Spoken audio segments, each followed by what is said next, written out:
물론 뭐 전부 다 그런 건 아니겠지만 많은 부분에서 우리가 행동하지 않는 거는 우리가 모르기 때문입니다. 알면은 행동하게 되어집니다. 창세기 15장 13절부터 14절 말씀을 보시면 하나님께서는 이 이스라엘 민족의 갓파더, 우리로 치면은 단군 할아버지와 같은 민족적 시조인 아브라함에게 훗날 너의 자손들이 이방 땅에서 400년 동안 이 종살이를 하게 될 것이다 라고 말씀을 하셨습니다. 그렇게 그들은 하나님의 말씀대로 아브라함의 자손들인 그 이스라엘 민족들은 400년간 애굽에서 종살이를 하게 되었는데, 하나님께서는 이들을 그냥 뭐 너희가 종살이 하게 되고 뭐 그냥 그러고 말 것이다 라고 이야기를 하는 것이 아니라, 이 방금 읽었던 말씀 후반절에 나와 있듯이 그 후에 내 자손이 큰 재물을 이끌고 나오리라 라는 이 말씀에서 알 수 있듯이 이들이 다시금 이집트에 갔다가 가나안 땅으로 돌아오게 될 것이라고 하나님께서는 말씀하셨습니다.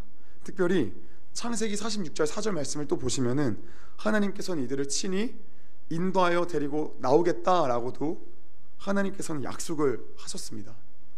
하나님께서는 사람을 통해 일하시기 때문에 그냥 이스라엘 백성들을 막 공중부양시켜가지고 이렇게 데리고 나오는 그런 게 아니라 한 명의 지도자를 세우셔서 그를 통해 일하시는데, 그가 바로 지지난주 설교 때 거론했던 바로 모세라는 인물입니다. 모세.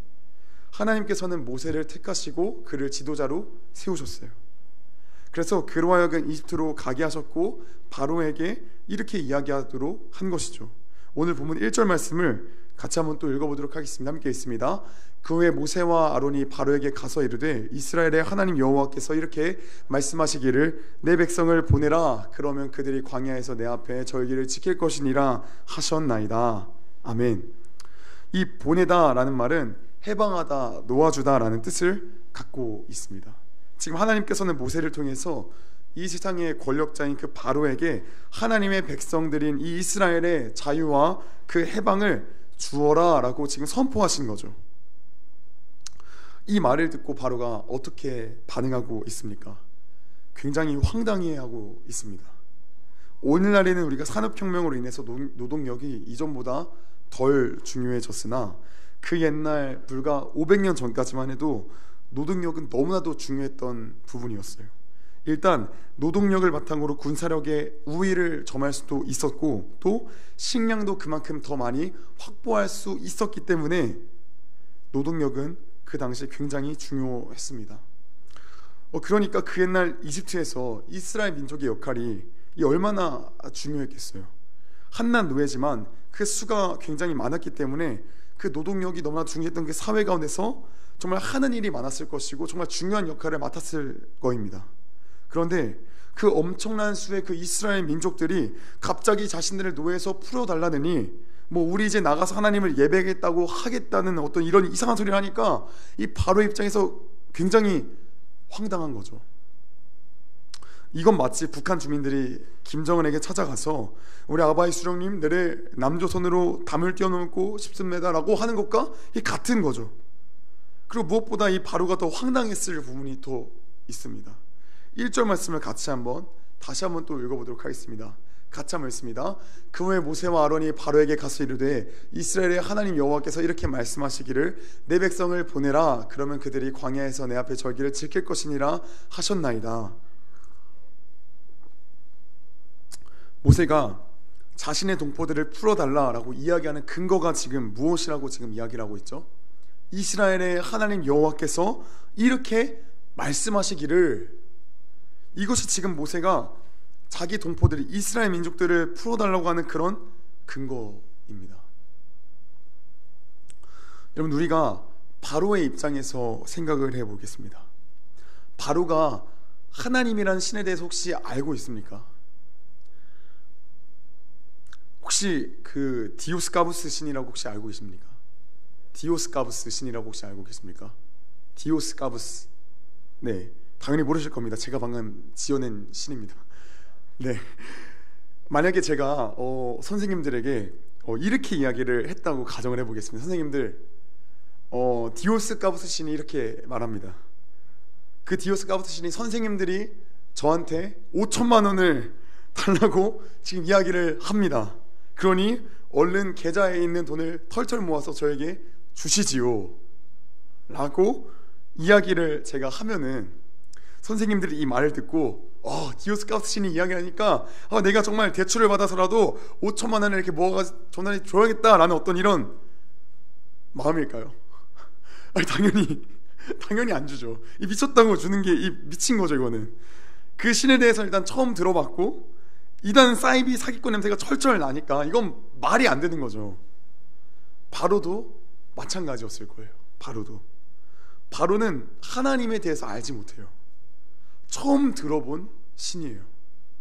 하나님에 대해 알지 못하니까 바로 입장에선 모세와 아론의 요구, 내 백성을 보내라 라는 그 말을 들을 필요가 없는 거예요. 만약 바로가 하나님이 누구인지 알았더라면 모세의 요구를 들어줬겠죠. 그러나 바로는 지금 그 하나님이라는 신이 누구인지 몰라요. 바로가 모세의 요구를 들어주기 위해서는 최소한 하나님이 어떠한 분이신지를 알아야 하는 거예요. 그래서 하나님께서는 하나님이란 신이 누구인지 모르는 그 바로에게 자신이 어떤 존재인지를 나타내서 보여주세요. 이 고급스러운 말로 이야기하면은 하나님께서 바로에게 자신을 계시하세요. 우리가 잘 기억해야 되는 게 있습니다. 하나님께서는 바로가 처음에 닿았을 때에 오늘 5장 본문 이후에서 당연히 바로가 거절하는데 그 거절한 직후부터 바로 재앙을 내리는 게 아니라 하나님께서는 먼저 자신을 계시하세요. 어떻게 계시하시냐면은 모세의 지팡이가 뱀이 되었다가 다시금 지팡이가 되는 그 기적들을 먼저 보여주셨어요. 그런데 바로가 이 기적을 보고도 하나님에 대해서 궁금해하기보다는 일방적으로 그냥 하나님에 대해 알려고 하지 않았어요. 출애굽기 7장 13절 말씀에는 이렇게 기록이 되어져 있습니다. 그러나 바로의 마음이 완악하여 그들의 말을 듣지 아니하니 여호와의 말씀과 같더라. 이렇게 기록이 되어져 있습니다.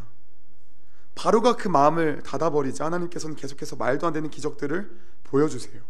사실 바로의 입장에서 이건 재앙과도 같았는데 이 재앙은 하나님이 하시지 않고는 절대 일어날 수 없는 그런 기적들과 같았어요. 하나님은 이 재앙을 일으키시고 바로가 그 재앙을 보았음에도 그 마음을 굽히지 않으면 다시금 그 재앙을 보내시는 등 이 패턴을 계속해서 반복하셨습니다. 하나님이 행하셨던 그 재앙에는 이런 재앙들이 있었어요. 나일강이 피로 변하고 개구리가 온 땅을 덮고 먼지가 이로 변하고 파리가 온 땅을 덮고 이집트 사람의 집짐승이 다 죽고 피부병이 코로나처럼 전염되고 이집트 땅에 말도 안 되는 크기의 우박이 막 떨어지고 메뚜기가 온 땅을 덮치고 이집트의 온 땅이 암으로 덮이는 등 말도 안 되는 그런 일들이 다 일어나게 되었습니다. 그런데 바로는 이 재앙들을 보고도 마음을 굽히지를 않았어요. 하나님을 알려 하지 않았고 인정하려 하지 않았어요. 그러다 결국 10번째 재앙인 동물이든 사람이든 처음 난 것이 다 죽는 이 재앙이 일어났을 때에 그 재앙 앞에 결국 굴복하여서 이스라엘 백성이 이집트 땅을 나가게 되는 것을 허락했습니다. 재미난 것은 하나님께서 10가지 재앙을 통해서 바로에게 이집트 사람들에게 말씀하시고자 했던 바가 있다라는 거예요. 10가지 재앙, 나일강, 개구리, 이, 파리, 짐승의 죽음, 우박, 메뚜기, 피부병, 어둠, 장자의 죽음, 이 모든 것들이 이집트 사람들이 믿는 신들이 주관하는 영역이었다라는 거예요. 예를 들어 이야기하면은 이집트 사람들이 당대 신성시하던 그 강이 바로 나일강이었습니다. 그런데 하나님께서 첫 번째 재앙 때 나일강을 어떻게 했냐면 피로 변하게 했습니다. 하나님 앞에 그 나일강의 신들이 어떤 힘도 쓰지 못한다는 것을 하나님께서는 첫 번째 재앙을 통해 보여주셨습니다. 정리하자면 하나님께서는 이 10가지 재앙들을 통하여서 이집트 사람들이 믿는 그 신들이 전부 다 허상이고 진정한 신은 여호와 하나님밖에 없음을 지금 바로에게 선포하신 겁니다. 바로가 오늘 본문 2절에서 여호와가 누구에게 내가 그 말을 들어야 하냐라고 질문을 하는데 하나님은 그 말에 신실하게 응답하셨습니다. 마음을 굽히지 않는 그 바로에게 끊임없이 자신이 누구인지를 계시하셨습니다. 그렇게 하나님이 어떤 분인지 알게 된 그 바로가 결국 어떤 결정을 하게 되냐면 우리가 알다시피 앞서 말했다시피 하나님의 뜻대로 이스라엘 백성이 출애굽하도록 허락하게 되어집니다. 여러분, 우리가 하나님이 누구인지 알게 되어지면 행할 수밖에 없습니다. 하나님이 어떤 분인지 모르면 우리가 행할 수 없습니다. 만약에 우리 삶에서 하나님 말씀에 순종하지 않는 영역들이 많다면 죄송하지만 하나님을 우리가 그만큼 모른다는 증거입니다. 여러분, 모세가 하나님을 알았습니까? 몰랐습니까? 너무나도 잘 알았습니다. 그래서 모세가 늘상 하나님의 명령에 순종했습니다. 하나님 명령대로 행하였습니다. 우리가 잘 생각해보면 모세의 목숨은 마치 100개라도 된 것 같아요. 매일 재앙이 터진 다음에 바로에게 찾아가서 이제 우리 백성들 좀 보내주십시오 이야기를 해요. 그런데 잘 생각해보면 만약에 바로의 심기가 조금이라도 불편했다면 모세는 바로 죽는 거예요. 그런데 모세는 여기에 쫄지 않아요. 두려워하지 않아요. 7장 이후에 성경 어디에도 모세가 바로에게 가기를 두려워했더라라는 그런 말씀들이 없어요. 모세는 하나님이 누구신지 알았어요. 하나님을 알기에 죽음을 두려워하지 않고 늘상 그 말씀에 순종했습니다. 그 말씀대로 행하였습니다. 하나님이 어떤 분이시니까요? 하나님만이 유일한 신이다, 하나님만이 유일한 창조주시다 라는 그 하나님에 대한 그 확신과 그 믿음을 가지고 날마다 모세는 살았습니다. 또 모세는 하나님께서 약속을 지키시는 분임을 알았기 때문에 모세는 늘상 포기하지 않았습니다. 우리가 생각해 보면 늘상 재앙이 일어나도 늘상 재앙이 일어나고 바로를 찾아가도 바로의 그 마음은 늘상 한결같았어요. 안 된다, 백성들 못 보낸다. 이게 몇 번이나 반복되면 10번이나 반복되었어요. 솔직히 모세가 아무리 그 재앙들이 막 일어난다고 한들 모세가 지칠만 하지 않습니까? 하나님의 일하심이 그 재앙들을 통해서 보이기는 하는데 여전히 바로의 그 마음은 완고해요. 여전히 바로의 마음은 꺾일 생각을 하지를 않아요. 10번이나 모세가 지금 거절을 당하고 있는 거예요. 솔직히 그 마음 한편에는 불신앙이 자리 잡을 수 있지 않았을까요? 하나님 정말로 구원해 주시는 거 맞는 건가? 이 재앙들 규모를 보니까 뭔가 일어나기는 할 거는 같은데 근데 저 바로에 굽혀지지 않는 마음들을 보면 또 가능하지 않을 것 같은데.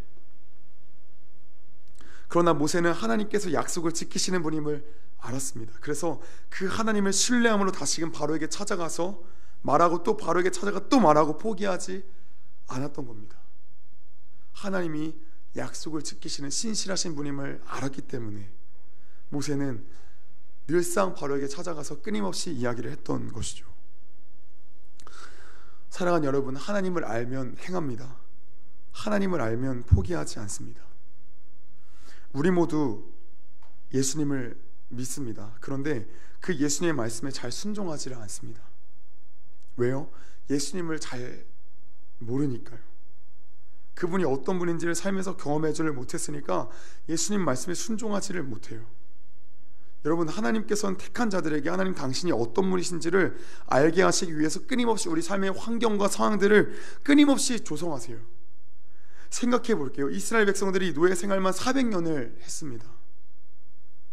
하나님에 대해서 알고 있을까요? 대충은 알고 있겠죠. 선조들로부터 그 하나님에 대한 말씀들을 듣고 들었으니까 하나님이 어떤 분이신지를 알겠죠. 그래서 모세가 하나님 떨기나무 가운데 하나님 만나고 와서 백성들의 장로를 만났을 때 하나님이 우리 간에 찾아오셨다라고 말했을 때 백성의 장로들이 기뻐했던 것 같이 하나님에 대해서 알기는 알았죠. 그런데 구체적으로 하나님이 어떤 분이신지에 대해서 알았을까요? 구체적으로 하나님이 어떤 분이신지는 몰랐을 거예요. 그런데 바로에게 행한 일들을 통해서 하나님이 어떤 분이신지를 점차 이스라엘 백성들이 알게 되어졌어요. 우리 하나님이 진짜 이집트의 어떤 신들보다도 강력한 신이구나. 하나님 말고는 이 세상에 신이 없구나. 진짜 하나님이 이 세상을 창조하신 창조주 하나님이시구나. 이걸 깨달았을 거란 말이에요. 그래서 성경에 가장 많이 나오는 표현이 나는 너희를 애굽에서 인도해낸 하나님이다 라는 표현이에요. 하나님이 어떤 분이신지를 가장 잘 나타내는 표현이기 때문에 성경에서 이 표현이 가장 많이 나타나 있는 거죠. 여러분, 우리가 하나님을 알아야 합니다. 그 하나님은 여전히 우리 삶 가운데 하나님 당신이 어떤 분이신지를 상황과 환경들을 통해서 조성하시고 말씀해 주시고 계십니다. 지난번에도 말씀드렸지만 그리스도인들에게는 우연이 없습니다. 그냥 어쩌다 그냥 운 좋게 그냥 생겨난 그런 일들이 하나도 없습니다. 모든 것이 하나님의 섭리이자 필연입니다. 하나님께서 왜 우리의 삶 가운데 고난을 허락하셨던 걸까요? 그 고난을 통해서, 그 상황과 환경들을 통해서 하나님의 하나님 되심을 나타내 보이시기 위함이기 때문입니다. 여러분, 진짜 진지하게 우리가 하나님께 매달려 봐야 됩니다. 하나님의 하나님 되심을 내 삶 가운데 보여달라고 하나님께 소리도 쳐보고 정말 처절하게 눈물을 흘리며 매달려 봐야 됩니다. 그 하나님께서 그냥 가만히 내비두시는 그런 분이 아니에요. 절대로 그냥 내비두지 아니하시고, 하나님께서는 당신의 자녀들 가운데 하나님의 살아계심과 그 역사와 그 은혜들을 날마다 계시해 주시는 그 하나님이세요. 고대에는 수많은 영적인 전투들이 날마다 있었습니다. 하나님께서는 우리의 삶 가운데 끊임없이 하나님 자신을 계시하시고 보여주십니다. 모세와 아론도 끊임없이 그 영적인 전쟁 가운데서 나아갔습니다. 하나님을 신뢰하고 믿음으로 끊임없이 완고하게 구는 그 바로에게 찾아갔습니다. 그리고 끝내 하나님의 하나님 되심을 그들은 깊숙이 경험했습니다. 정말 깊이 경험했고 용기를 얻어서 끊임없이 하나님 말씀에 순종하는 자가 되어서 하나님의 하나님 되심을 깊이 경험할 수 있게 되었습니다. 우리가 지금 나아가는 이 영적인 전쟁 가운데서 우리가 담대하게 나아가야 됩니다. 이 영적인 전쟁 가운데서 하나님을 신뢰함으로 우리가 담대하게 우리가 기도하며 나아가야 됩니다. 담대하게 기도하며 나아갈 때 하나님의 하나님 되심 분명히 하나님께서 그들 가운데 보여주실 겁니다. 그들 가운데 역사하실 겁니다. 우리가 지금 눈에 보여지는 상황들이 참으로 처참하고 좌절되는 상황들이지만 우리가 깨어나서 하나님의 하나님 되심을 선포하며 믿음으로 행하며 나아갈 때 하나님께서 보여주시고 계시하실 것입니다. 그것들을 신뢰함으로 우리가 하나님을 아는 자 되어서 끊임없이 그 말씀에 순종하는 그런 중고등부 되기를 주님의 이름으로 축복합니다.